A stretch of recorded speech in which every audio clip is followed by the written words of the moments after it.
Hi, everyone. I'm Maggie McGrath, senior editor at Forbes. August 29th marks the 20th anniversary of Hurricane Katrina, a devastating storm that killed 1,400 people and resulted in more than $300 billion of economic damages. Jonathan Porter was early in his career at AccuWeather when this storm hit. He is now AccuWeather's chief meteorologist, but at the time he was working the 3 a.m. shift, and he joins us now to talk about what it was like to issue warnings to save people in New Orleans from this devastating storm. Jonathan, thank you so much for joining us. It's good to be with you, remembering such a tragic and significant storm, one of the worst natural disasters in U.S. history. Truly a moment in U.S. history. And I mentioned you were working the 3 a.m. shift. Can you take us back to what it was like working as a forecaster during this time? What did you know when you knew it? And how did you think about communicating that information to people in New Orleans without causing mass panic? Well, as you mentioned, I was very early in my AccuWeather career. It was my first major storm. And I'll never forget the collaboration that we had among perhaps 35 expert meteorologists that were assembled in the early morning hours here at AccuWeather on our Hurricane Center, poring over all the data. We were all so concerned about the impacts that we saw in the New Orleans area with the fact that there would be a significant storm surge, such heavy rain, and that would threaten the levees and whether the levees could hold up. And that was the main concern that we had that prompted AccuWeather to issue one of the strongest worded forecasts we've ever done in our more than 63 years in business. And that was that we were forecasting that 50 to 75% of the city of New Orleans would be underwater. Nobody else was saying that. We were the only source that was saying that. And we were challenged by it at the time by many other media who were saying, how could you possibly say that? And we laid out all the reasons that we were so concerned about what was going to occur in the New Orleans area. And we know that that forecast and how strongly worded it was saved thousands of lives in the New Orleans area and along the Gulf Coast, people that heeded the AccuWeather forecast and left the area or got their family members out of the area. I'll never forget the notes and the emails and the letters that we got from people sometimes months after the storm saying, because you used such strong wording, I got my aunt out of the city, or I got my grandmother out of the city. And so that was such a key thing in terms of being able to best describe the impacts, because we were so concerned about what was going to unfold along the Gulf Coast and particularly in the city of New Orleans, which we were so concerned about that flooding. Now, as you mentioned the levees, I remember the news coverage from that time talking about could the levees hold. Can you remind us all what percentage of the city ultimately ended up flooding from this storm? It was about 70%, which was very aligned with what AccuWeather experts had been talking about well in advance. And that AccuWeather forecast, by the way, was later cited by a bipartisan congressional review committee. It's the first time to our knowledge that Congress has ever bestowed that type of recognition on any private weather source in the United States. They later indicated that AccuWeather warned of those destructive impacts 12 hours ahead of other sources and argued that extra time could have been valuable for aiding in the evacuation of people in that area if local decision makers had heeded those strong warnings from AccuWeather. The issue with the levees was that there was a storm surge that was brought up by the storm circulation that went into Lake Pontchartrain and all those coastal areas near the New Orleans area. And then once the storm moved north of New Orleans, the winds from the north put all kinds of pressure on those levees as the water was pushed onto the north shore or onto the coastal areas near Lake Pontchartrain. And that really is what resulted in the levees breaking in such a serious, catastrophic flooding situation occurring across the New Orleans metro area. And as you look at the storms you've covered in the ensuing 20 years, how do they compare? Have you had to use such strong language, or have you seen similar levels of flooding? And where does Katrina rank among those storms? Well, there's been a lot of major disasters tragically in recent years, and that's driven by climate change and certainly other factors. But when you look at the AccuWeather's exclusive estimate of total damage and economic loss, and you inflate, these are all inflation adjusted to $2025, you see that Hurricane Katrina stands out at a $320 billion total damage and economic loss, a truly staggering number. Superstorm Sandy in 2012, $280 billion. Hurricane Helene, $225 to $250 billion, of course, from last year, and Harvey on that list as well. So other natural disasters have come close to it, but have not exceeded, in our estimate, the total damage and economic loss. And an important point is that is not only just the short-term impacts, obviously all the damage, but it's also the long tail of impacts that people in the Gulf Coast states felt from Hurricane Katrina and other impacted areas, including the physical and mental health strain that dealing with surviving such a storm put on people, as well as the long-term economic losses, which in this case were very significant. This is a part of the country that relies a lot on tourism dollars. That was a major challenge. Some businesses closed forever, jobs were lost forever, and it's been a long road back for people along the Gulf Coast and particularly in New Orleans. But one of the things I've learned from visiting there on business over the years is the tremendous resiliency of the people in the New Orleans area. They've built back, and it's been a long recovery and a very challenging one. But I know the people in that area are so proud of their work to rebuild after such a catastrophic storm. It is a remarkable rebuilding story. And one of the things that I'm reflecting on as you talk about hurricane forecasting 20 years ago is how much science and technology have evolved since 2005.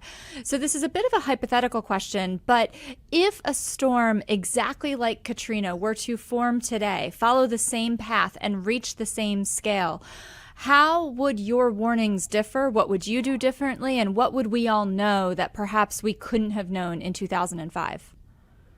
Well, I think that there likely would have been more advance notice about the track to the west.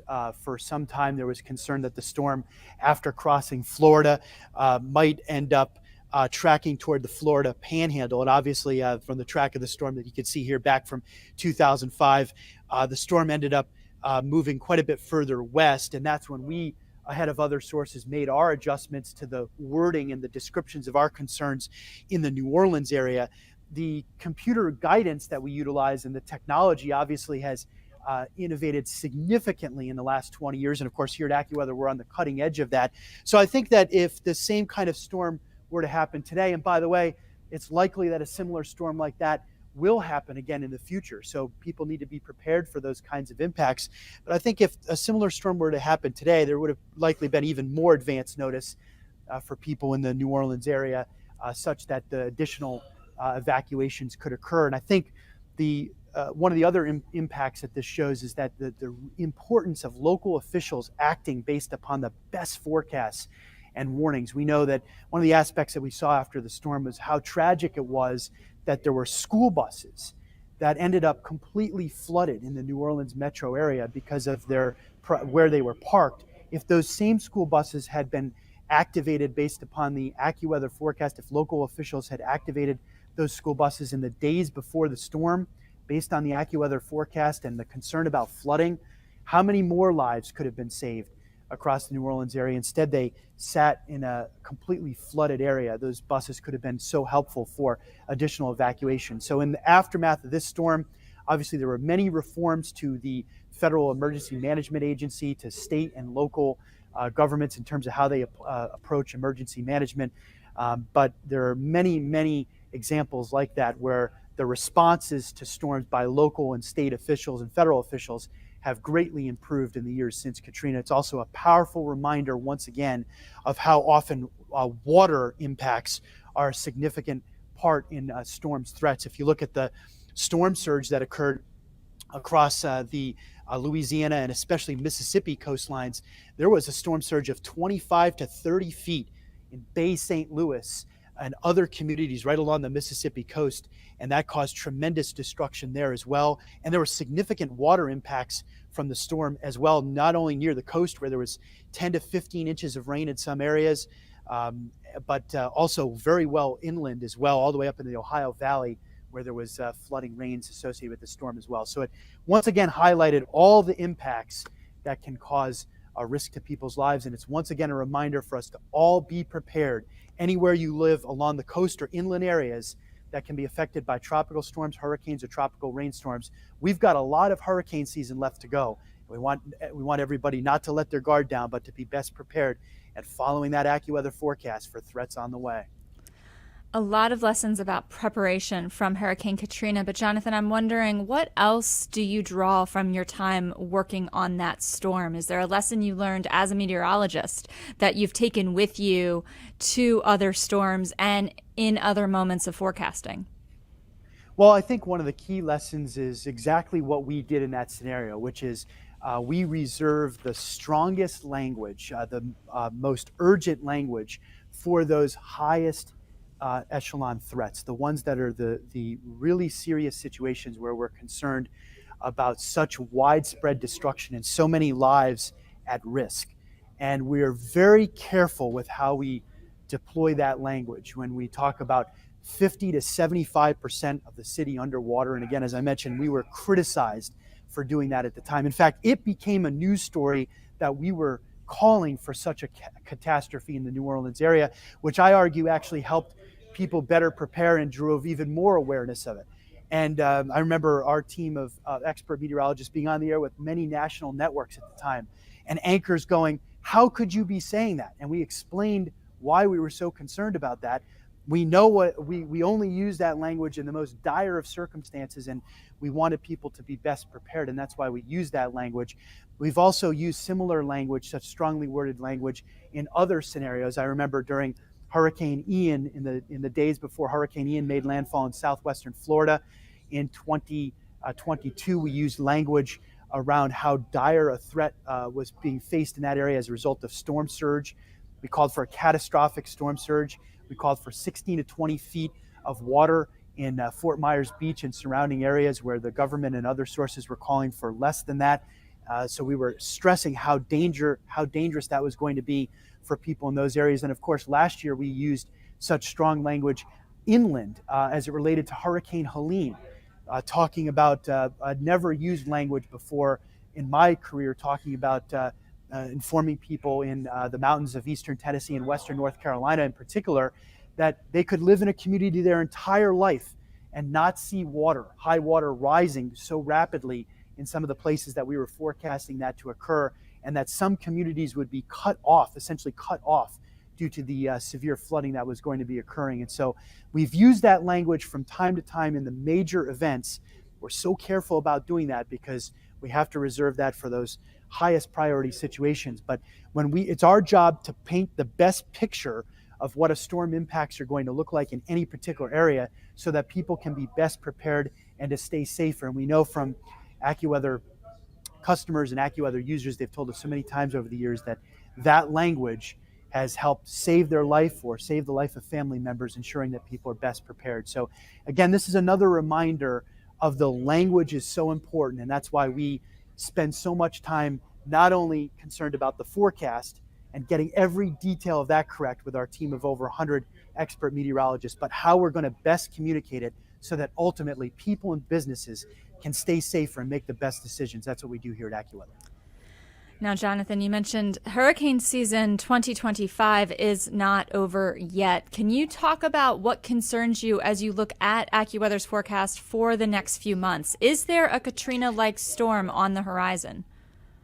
Well, we're concerned that we've got a long way to go still in the hurricane season. And when you look at the stats of the hurricane season, we've been by a climatological perspective, we're in a period of time where we have quite a lot of ramp up here on average in terms of the number of storms. The hurricane season peaks in terms of the likelihood of having a named storm on September 11th.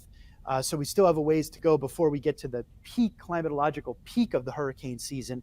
And we have concerns that this year, because of the atmospheric and ocean parameters that are in place, there could be a more active time after that peak. So as we head into October and even into November at times as well. And so that's why AccuWeather meteorologists continue to forecast 13 to 18 named storms this year, with 3 to 6 direct U.S. impacts. We've already had 2 direct U.S. impacts, so that means that we're continuing to forecast several additional U.S. impacts on the way, and we want people to be checking back with us here frequently at AccuWeather and monitoring all the threats that are out there over the coming weeks. It does look like there will be a bit of a lull in the activity here as we head toward the end of August. There could be a developing tropical storm or subtropical storm along parts of the East Coast as we head toward Labor Day weekend. But thereafter, there can be a bit of a lull in activity, but then it looks like it will ramp up once again as we would expect, into early September. So we want people, again, to be best prepared and constantly monitoring the AccuWeather forecast for any threats as we make our way through the rest of hurricane season. Plenty of time still to go. Plenty of time still to go. That is a very fair point. Now, we've covered a lot of ground, both about the 20th anniversary of Hurricane Katrina and the current hurricane season in 2025. But Jonathan, I want to offer you this opportunity for final thoughts. Anything we haven't discussed that's on your mind as we approach this historic anniversary? Well, I think it's a time to certainly to remember all of the tragic lives that were lost, all of the people who were impacted by this storm, and also recognize the tremendous resiliency, as we talked about the people who have rebuilt along the Gulf Coast and across also parts of South Florida that were affected by this storm as well. So it's a reminder of the tremendous human impact of storms. It's also a reminder to be best prepared, as we talked about during the hurricane season, and also to have a hurricane action plan. It doesn't take long to think about what you would do if you needed to evacuate your home.